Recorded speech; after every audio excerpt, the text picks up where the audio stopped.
Yeah. Kuha Jari Production. Yeah.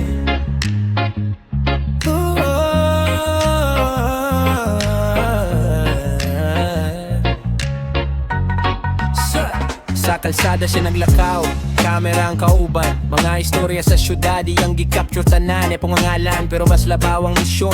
Alagad sa Ginoo, dala pulong nga klaro ug tinuod nga rason. Sa dapin sa dalan, nagtanaw sa kahayag. Bisan simple lang ang shot, na espiritu nga mabayag. Vlogger sa kinabuhi, dili para sa fame, pero para ipakita nga si Kristo mao gihapon ang flame. Every frame, adunay meaning.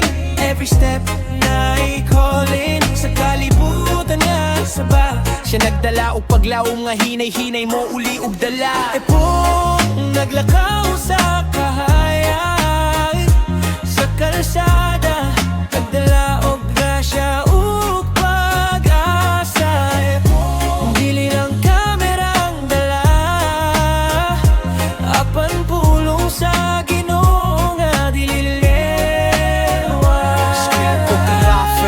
nagtanaw sa tinuod, mga luha ug payomi ang gipreserve sa lohod. Every vlog, dili lang content, apan testimony nga ang Ginoo present. Bisan sa kasaba, sa kalibutan nga bugat, nagpabilin siyang lagon, dili dali maputla ng sapot.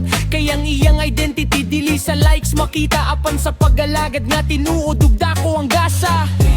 Dili para sa spotlight sa kalibutan, pero para sa kahayag sa langit nga walay katapusan.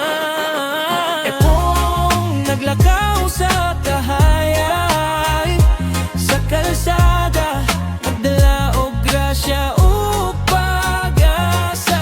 E pong dili lang kamerang dala, apan pulong sa Ginoo nga dili